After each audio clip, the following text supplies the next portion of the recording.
자, 그러면 다음 뉴스. 이번에 준비한 뉴스는 뭐 국제 뉴스라고요? 네. 이게 제 경제 일종의 코너 이름이 경제 왜 그래? 네. 뭐 이런 건데 이런 질문입니다. 미국은 왜 화웨이를 공격하는가? 뭐 이런 제목인데요. 최근에 이 미국 정부가 이 화웨이라는 중국 통신장비 회사에 대해서 굉장히 이렇게 공격을 좀 많이 하고 있습니다. 지난해 초에는 화웨이 부회장 멍완저우 부회장이 캐나다에서 체포가 되기도 했고요.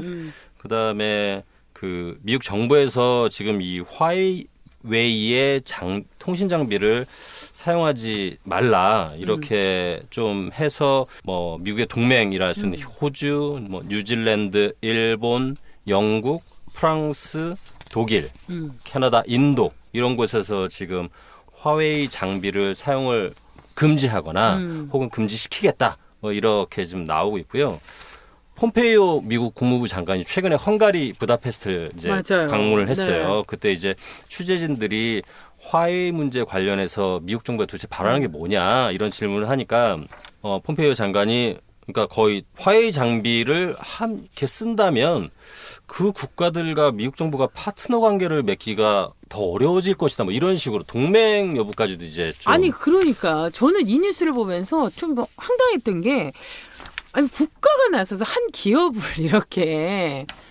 이렇게까지 작살내는 이유가 뭘까 그러니까 이런 생각이 들더라고요. 그 얘기는 이제 이종태 기자가 좀 이따 얘기해 얘기하실 주셔야죠. 거고요. 예. 근데 이제 제가 미리 조금만 더 앞에 설명을 좀만 네. 더 드리면 아까 이제 헝가리 부다페스트 같은 경우 이 통신망의 70%가 화웨이 장비를 쓰는 국가였어요. 여기는 네. 그랬고 지금 이제 어떤 분들이 이제 화웨이 사실 이게 발음이 회사들이 쓰는 장비이기 때문에 여기가 화웨이 같은 경우가 2018년도에 전 세계 그 LTE 통신 장비 시장 점유율이 28.9%로 1위였어요. 여기가 1등이고 그다음 그 밑이 2등이 에릭슨인데 에릭슨은 우리 좀 그래도 많이 들어봤잖아요. 네. 에릭슨이 27.6 그다음에 차이가 많이 나네요. 아니죠. 별로 안 나죠. 화웨이가 28.9. 28.9. 네, 그리고 네. 에릭슨이 27.6 그다음 노키아가 25.8 정도. 고만고만하구나. 그러니까 여기가 3강인데 네. 그래도 화웨이가 넘버원이고 화웨이 잠깐 뭐 회사 소개를 제가 먼저 해야지 뒤에 얘기들이 좀 나올 것 같으니까 이 회사는 선전에 본사를 두고 있는 비상장 회사고 전 세계 한 직원이 18만 명 정도? 그러니까 굉장히 큰 회사예요. 그리고 이 아까 얘기한 것처럼 통신장비 시장에서 점유율 1위. 네. 이게 한 2013년부터라고 하는데 이 화웨이의 통신장비를 왜 이렇게 많이 쓰냐 하면 다른 업체에 비해서 가격이 좀 저렴하대요. 그렇겠죠. 그러니까 가성비가 좋다 이런 평을 좀 받고 있고 차이 나니까. 예, 네. 그리고 이제 뒤에 이제 아마 이종태 기자도 말씀하실 텐데 화웨이의 창립자가 네. 런정페이라는 분인데 이분이 그러니까 따지고 보면 중국의 인민군의 통신 장교 출신인 거예요. 이 창립자가. 근데 그래서 지금 1987년도에 이분이 그러니까 2만 1,000위안? 그러니까 우리 돈으로 따지면 365만 원으로 이 기업을 설립을 했거든요. 근데 지금 30년 만에 세계 통신 장비에서 28% 넘버 1등이 된 거예요. 그러니까 밖에 있는 나라에서 보기에는 그러니까 미국에서 보기에는 의심을 하는 게 창립자가 통신장교 출신이야. 근데 저 액수의 돈으로 저렇게 30년 만에 세계 1등이 된 거에 대해서 그러니까 의심의 눈초리를 보는 거죠. 저 뒤에는 중국 정부가 있다. 이렇게 사실 의심하고 있는 사실 그런 상황인 건데 어쨌든 이종태 기자 설명 전에 요 상황 제가 먼저 좀 설명을 좀 드렸습니다. 사실 그게 익숙하지 않아서 제가 아까 뭐 차이나는데 진짜 어떤 대륙의 힘을 느낄 정도로 엄청 어마어마한 기업으로 성장했는데 뉴스 볼 때마다 좀 당황스러워. 왜 정부까지 나서서 이런가. 근데 굉장히 독특한 기업이네요. 예, 일단 그건 역설적으로 네. 화웨이가 워낙 잘하고 있기 때문입니다. 그러니까요. 예. 그런가 보네요. 예를 들어서 이 화웨이가 앞으로 너무 잘했어. 예를 들어서 지금 5G, 5G, 5G, 저도 5G라 그러거든요. 오지. 나 이해해. 우리 그럼 공식으로 오지라고 한번 해볼까요? 오지. 그냥 오지로 합시다. 오지로 합시다. 5G 너무 힘들어. 아 정말 우리 파웨이 발음도 힘든데 필생 오지. 세대가 느껴지는. 예. 오지. 아무튼 이 5G에서 그래 말입니다. 중요한 거 아니까 네. 지금 굉장히 선도적인 기업이에요. 오. 그런데 오히려 이제 앞으로 이 인터넷의 연결 능력이 네. 더 중요해진단 말이죠. 그렇죠. 근데 이른바 4차 산업혁명 시대에 네. 근데 뭐 자율주행차, 사물 인터넷 이건 말하자면 어떤 뭐 자동차와 모든 사물 또 뭐 예컨대 뭐 장난감과 모니터, TV 이걸 다 연결하는 거 아닙니까? 그만큼 엄청나게 많은 데이터가 지금보다도 굉장히 빨리 왔다 갔다 해야 되는 거예요. 그렇죠. 정부와 민간도 마찬가지고요. 그런데 이런 5G, 인프라인데 이런 인프라 시장을 중국 기업이 잡는다? 이에 대한 미국을 비롯한 서방 국가들의 의심이 있는 겁니다. 만약 일단 우리 일반적인 시장 경제에서는 네. 어떤 믿음이 있죠.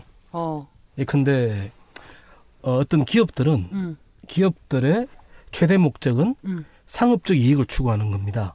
그렇죠. 예, 상업적 이익을 추구하는 것이고 이 상업적 이익의 추구에 국가가 개입하거나 이걸 해치는 것은 일단 기본적으로 법률적으로 막혀 있습니다. 그렇죠. 이른바 시장 자본주의 국가에서는 그렇죠. 네.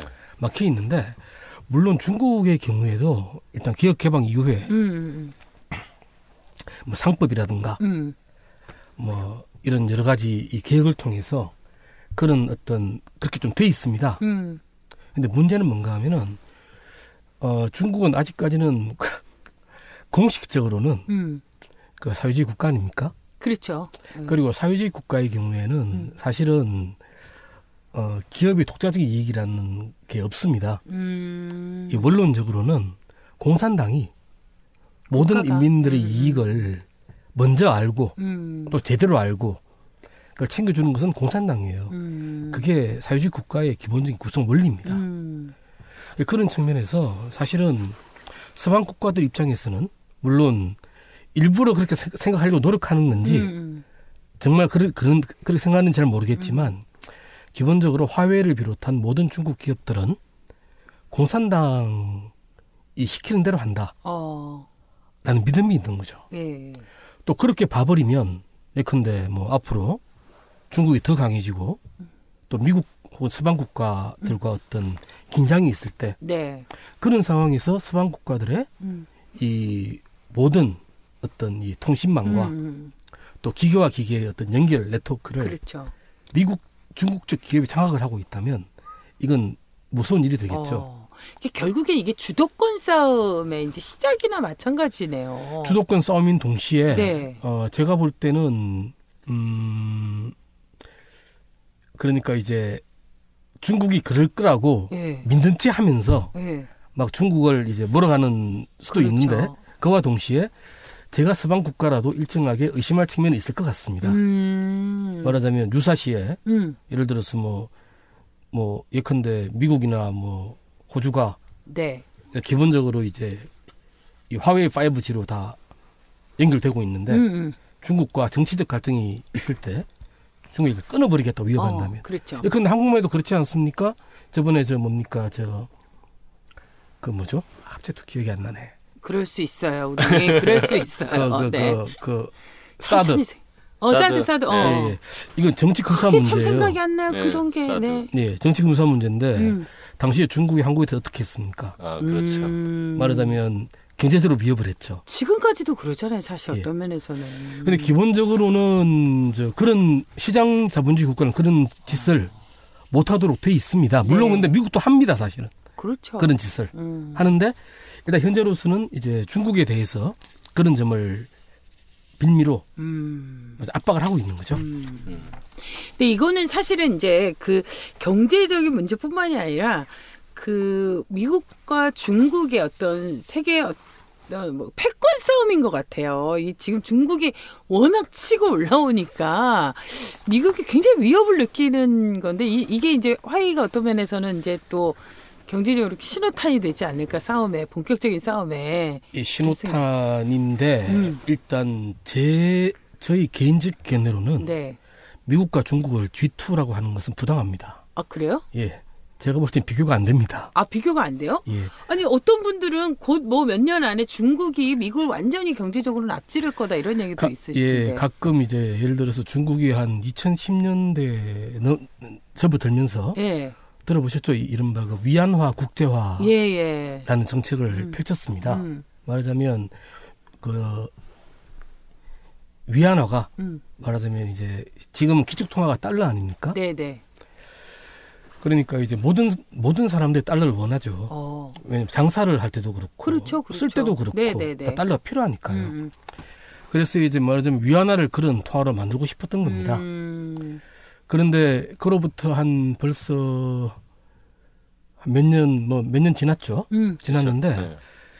지금 현재 세계적으로 네. 이제 결제 통화, 말하자면 지불 통화, 네. 말하자면 무역 거래에 사용되는 예, 무역 거래에서 이제 그 지불하는 통화죠. 네, 네, 말하자면 그 상대편이 받기 때문에 주는 거죠. 그렇죠. 여기서 달러화가 몇 프로쯤 될 것 같습니까? 뭐 유로화도 있지만 그래도 다 거의 다 달러로 결제하지 않을까요? 아니요, 그렇진 않습니다. 아, 그래요? 예. 제가 지난해 본 바로는 달러화하고 유로화가 이 30에서 40% 사이를 왔다 갔다 합니다. 아, 그것도 비슷비슷하군요. 예, 달러가 좀 더 높지만 네네. 예, 유로화보다 조금 더 높은 정도고 왔다 갔다 합니다. 근데 그 중에서 위안화는 얼마나 될까요? 그냥 개인 대충 한번 찍어보시죠. 그래도 그렇게 많이 거래되지 않을 것 같아요. 거기도 예. 달러로 바꿔서 하지 않을까요? 10%? 1.5% 약간 넘습니다. 그래요? 예, 그밖에 예. 안 돼요? 예. 중국이 그렇게 큰 무역하고 그런데 그만큼 벽이 높습니다. 벽이 높고 벽이요? 예, 벽이 높고요. 저 벽이 높다 그래서 벽. 예. 월. 이렇게 지금 한참 몰입되고 있는데 거기서 지금 벽으로 초를 치고 원래 평소에 그렇게 하더라고요, 저한테. 그러네요. 예, 사실 굉장히 벽이 높고요. 여기서 이제 이 화웨이 건도 마찬가지입니다. 지금 일단 현재 미국은 일단 이미 한 2012년, 13년부터 일단 이 화웨이 통신망이나 네. 화웨이 장비를 미국에서 사용하는 거에 대해서 굉장히 강한 규제를 걸어왔고요. 또 그동안 아까 차영석 기자께서 말씀하신 것처럼 뭐 동맹국들에 대해서 화웨이 제품을 사용하지 말라고 권하고 있습니다. 그런데 그래봤자 일단 기본적으로 화웨이로서는 네. 판로가 막히는 거지만 예. 사실 어떻게 보면 이것도 별 문제가 아니에요. 왜냐하면 중국 시장 있죠? 그렇죠. 아시아 시장 네. 있죠? 네. 인도 시장 있지 않습니까? 네. 근데 진짜 무서운 게 있습니다. 뭘까요? 뭔가 하면은 화웨이가 제품을 만들려면은 미국으로부터 네. 핵심 부품을 수입해 와야 됩니다. 화웨이에서 통신 장비를 자기네들이 만들려면 중요한 부품은 미국에서 수입을 한다. 예. 이걸 끊어버리면은 화웨이는 그걸로 끝입니다. 그걸 끊으면 되지 뭐 이렇게 시끄럽게 여기저기 떠들고 그리고 다니는지 모르겠네. 금융 네트워크. 예. 말하자면 사실 이 우리가 어떤 모든 국제적인 거래에는 달러가 필요합니다. 그런데 그 금융 네트워크 예를 들어서 화웨이에 예. 어떤 화웨이가 달러로 결제할 수 있는 기능을 차단해 버리면 예컨대 미국 은행을 사용 못하게 하면 그걸로 화웨이는 또 끝입니다. 아니 그러니까 지금 굉장히 자꾸 궁금해지는 게요. 그럼 도대체 미국의 속내는 뭘까? 부품도 갖고 있어. 그리고 그 관계망 네트워크를 끊으면 그만이야. 다 자기들이 주도권을 쥐고 있는데 예, 그만큼 이렇게 시끄럽게 하는 이유가 뭘까요? 예, 그만큼 미국과 중국 제가 이 말씀 드린 이유는 네. 사실 미국은 지원이다라는 말씀을 드리고 싶었고요. 말하자면 이 중국과 경쟁하고 있는 관계가 제가 볼 때는 아닙니다.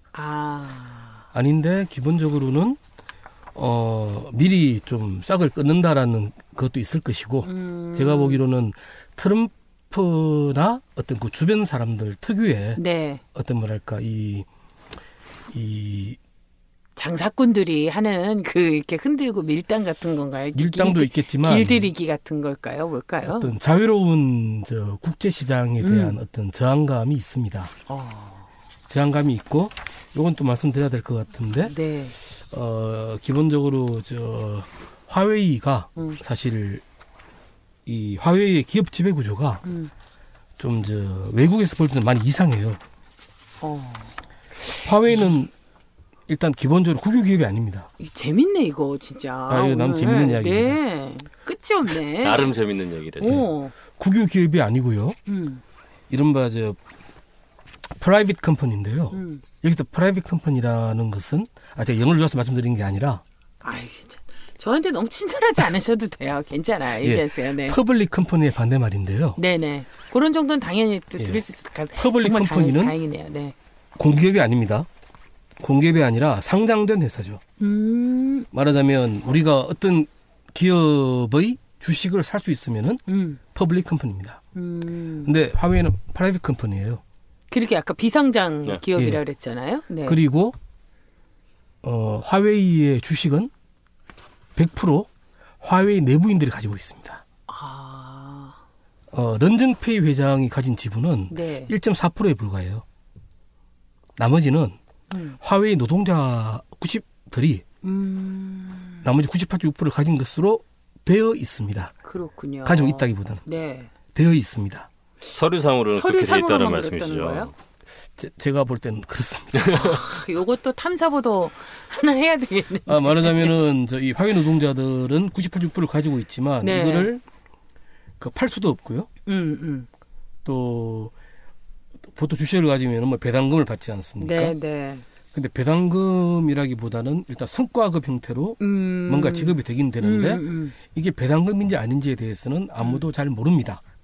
그리고 또 한 가지는 일반적으로 서구 주식회사에서 가장 중시되는 것이 이 주주들이 어떤 자기 의사를 피력을 하고 또 자기들이 볼 때 적절한 이 경영진 주총에서 만들지 않습니까? 그렇죠. 그런데 화웨이 같은 경우에는 화웨이 노동자 98.6%를 대표하는 사람들이 이사를 지명하게 돼 있어요. 지명하면 현재는 17명인데요. 2017년 말 현재 17명인데요. 화웨이 이사. 예, 그렇습니다. 하면 주주총회에서 의결을 합니다. 그런데 주주총회 누가 나오죠? 거기 그 회장 창립자하고 노동자들 그렇죠. 대표가 나오겠죠. 노동자들. 두 그룹밖에 없는 겁니다. 회장과 98% 노동자들을 대표하는 조직도 하나 있죠. 그러니까 기본적으로 이건 이 외부 세계에서 볼 때는 뭔가 좀 찜찜하고 짜고 치는 고스톱이다. 분위기가 단란할 수 있겠네요. 주주총회 분위기가. 딱 두 명만 나오면 된 거죠. 이론적으로는. 얼마든지 그렇게 저기 할 수 있으니까. 그러니까 하여간 이 화웨이 문제는 아주 단순한 문제는 아니네요. 우리가 이렇게 뉴스를 읽을 때는 어떤 잘 나가는 독점 아주 근소한 차이긴 하지만 독점하는 어떤 기업을 미국이 그냥 일방적으로 견제한다라고 얘기를만 생각을 했었는데 왜 그리고 저렇게 기업을 못 잡아먹어서 안달인가라고 생각을 했는데 하여간 서구에서 바라보는 미국 중심으로 해서 이렇게 바라봤을 때는 중국 경제의 어떤 뭐랄까요? 그게 이제 하나하나 이렇게 바라보는 시선의 차이가 있지 않나 이런 생각도 들기도 하고 그러네요. 근데 구조가 약간 의심받을 만한 지배 구조로 돼 있는 거하고 근데 좀 궁금한 건 예를 들어서 화웨이 입장에서 개 억울할 수 있잖아요. 그러니까 그렇죠. 그러니까 이 기술상으로 뭔가 이렇게 백도어를 설치해가지고 정보를 이렇게 빼갈 수 있는 사실 이제 그렇게 의심을 받고 있는 건데 화웨이 반응은 나왔나요? 2월 18일 화웨이 창업자인 런정페이 회장은 BBC 방송과 인터뷰를 했다. 그는 미국이 우리 장비를 사용하지 말라고 많은 나라들을 설득한다고 해도 우리의 일은 약간 줄어들 뿐이라고 말했다. 런정페이 회장은 화웨이 장비를 사용할 경우 중국 정부의 스파이 행위에 노출될 수 있다는 미국의 주장을 반박했다. 런정페이 회장은 화웨이는 어떤 스파이 활동도 하지 않을 것이라며 만약 우리가 그런 행동을 한다면 나는 회사를 폐쇄하겠다라고 말했다.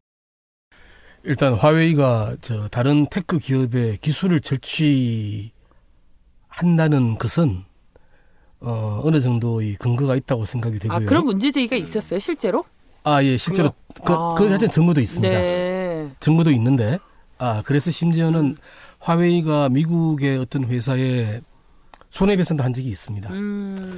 근데 기술 절취 외에 좀 전에 차 기자께서 말씀하신 백도어 같은 백도어라든가 네. 정보를 빼돌린다 네. 이런 부분들은 아직까지는 의심일 뿐이에요. 그래서 이제 화웨이는 억울한 거죠. 억울하도 이야기를 합니다. 말하자면 이 런정페이 회장이 지난달 중순쯤 인터뷰를 했는데 거기 보면은 만약에 중국 공산당 정부가 나한테 자료 달라 그러면은 나 절대 안 준다 이야기도 했습니다. 이게 진심일 수도 있습니다. 그런데 문제가 뭔가 하면은 그래도 못 믿겠다는 겁니다. 왜냐하면 물론 안 믿으려고 그러는 것은 그러니까 어쩌라고 진짜. 근데 문제가 뭔가 하면은 네. 중국 법률에 또 그게 있거든요. 말하자면 네트워크 운영자는 중국 정부가 국가 안보에 필요하다고 간주해서 협조를 요구할 때 네. 협조를 해야 됩니다. 참 이거 좀. 예, 법률적으로 이렇게 돼 있습니다. 네. 돼 있기 그렇죠. 때문에 네. 일단 현재 미국 정부 트럼프 행정부가 정말 그렇게 믿는 건지 아니면 그렇게 믿게끔 보이도록 하려고 그런 건 잘 모르겠지만 일단 막 쬐일 수 있는 어떤 근거는 만들어져 있는 거죠. 아마 얼마 정도 후에 이제 지금 이제 28일 날 지난달 28일 날 기소를 했거든요. 네. 화웨이를 오늘 나온 여러 가지 혐의로 기소를 했는데 이런 부분들이 이제 앞으로 이 법률적인 어떤 미국 내에서 절차를 밟을 것이고 그래서 그 결과에 따라서는 사실 정말 화웨이에 대한 어떤 이제 부품 수출 금지 조처 같은 것이 내려질 수도 있고 또 그런 법안도 마련인데 법안도 일단 계류 중인 걸로 알고 있습니다. 네. 게다가 지난해 말에 이제 지난해 한 1년 동안 미국과 중국이 계속 무역 전쟁을 벌이다가 12월 1일 날 이 부에노스아이레스에서 G20 회의 맞죠? OECD인가 G20인가? 지금 헷갈려 잘 모르겠는데 중요한 회의가 네, 있었나? 맞아요. 중요한 회의라고 하죠. 그렇죠. 아무튼 네. 그 중요한 회의에서 그 얼마 전 얘기인데 그걸 기억을 못하네. 그렇죠. 트럼프와 네. 시진핑이 만나서 맞아요. 휴전을 합니다. 네. 그런데 휴전 기한이 이번 달 말까지예요. 미국으로서는 그 협상을 유리하게 벌이기 위한 압박 수단도 되겠죠. 예. 안녕하십니까. 주간지 시사인 이종태 기자입니다. 시사인에서 팟캐스트를 시작했습니다. 복잡한 뉴스의 맥을 짚어드리겠습니다. 시사인에서 팟캐스트를 하기로 한 건 주간지 시사인을 좀 더 잘 만들기 위해서입니다. 시사인 독자와 좀 더 공감하고 좀 더 소통하기 위해서입니다. 한국에 꼭 필요한 독립언론 시사 주간지를 제대로 만들고 싶습니다. 시사인 팟캐스트를 듣고 시사인 정기 구독을 신청하시는 분들에게는 작은 선물을 드리겠습니다. 전화번호는 서울 02-3700-3203 3700-3203번입니다. 팟캐스트 듣고 정기 구독 신청한다고 말씀해 주세요. 고맙습니다. 근데 너무 재밌었어요, 사실. 이거 화웨이 얘기를 하는데, 처음에는 이게 뭐지? 그래서 이게 왜 필요하다는 건데, 그 한 기업과 또 관계가 이렇게 설명이 되면서, 사실은 이게 요즘 우리하고 밀접하지 않은 일이 어디 있어요. 그 가장 또 가까운 나라들의 이야기인데, 정말 하나하나 눈여겨볼 만한 이야기가 아닌가 이런 생각을 했습니다. 이게 지금 미국 정부가 화웨이 공격하는 게 국내 기업에는 예를 들어서 LG U+ 같은 데가 그쵸. 화웨이 장비 쓰고 있거든요. 도입하려고 그렇죠. 하고 그쪽 입장에서는 이 굉장히 곤혹스러운 상황이 어떻게 되느냐에 따라서 그렇죠. 네. 그래요. 오늘 이종태 기자님도 팟캐스트 처음 하시는데 어떠셨어요? 오늘 함께 하시면서. 굉장히 재밌었습니다. 우리가 재밌었어요. 근데 오늘 이렇게 말씀이 좀 느리세요? 굉장히 숨도 잘 고르시고. 아니요, 제가 원래 좀 발음이 안 좋아서 많이 신경을 쓰고 있습니다. 발음 좋으셨어요. 아니요. 너무 잘하셨어요. 근데 오늘 우리가 보니까 호흡이 굉장히 두 분이 잘 맞으시네요. 제가 존경하는 분입니다. 그래요. 시사인 경제팀에 있을 때 그 더맨더머 커플 같은. 그리고 여러분은 모르시겠지만 이렇게 이종태 기자의 이렇게 말을 앞으로 계속 듣고 있으면 어느 대목에선가 자신도 모르게 킥킥대는 모습을 아마 그런 모습을 발견할 수 있을 겁니다. 이종태 기자님이 오늘 이렇게 딱 저는 처음 뵀는데 이렇게 방송으로 처음 뵀는데 딱 그 굉장히 핵심도 잘 짚어주시고 그 굉장히 이렇게 빠져드는 매력이 있네요. 이렇게 밤새 경제 이야기로 밤을 새도 그렇게 아주 재밌을 것 같은 끝없이 얘기가 될 것 같은 그런 생각이 들어요. 이거 왜 이러십니까? 어쩜 이렇게 말씀을 구수하게 잘하시는지. 네, 이거 왜 이러십니까? 고생하십니다. 해서 이거 왜 이러십니까로 끝나는 팟캐스트. 네, 경제인싸 여러분 앞으로도 많은 관심을 가져주셨으면 좋겠고요. 제가 이렇게 저 잘 모르는 일들도 많아서 경제 문제에서 하나하나 친절하게 이종태 기자가 풀어줄 거고요. 또 차영석 기자가 또 잘 또 맥을 짚어줄 거니까요. 함께 박자를 맞춰가면서 들어보시면 좋을 것 같습니다. 시사인 많은 구독도 해주시고요. 여러분 함께 해주시면 고맙겠습니다. 이제 시작입니다. 앞으로 우리 경제인싸 쭉 잘 될 거라고 믿습니다. 따뜻한 경제, 친절한 경제 알려주실 거죠? 예. 네, 같이 많이 좀 구독해 주시고 많이 좋아요도 눌러주시고 네. 그래 주십시오. 그래요. 이종태 기자님 좋아요. 네, 고맙습니다. 최영석 기자 수고했어요. 네.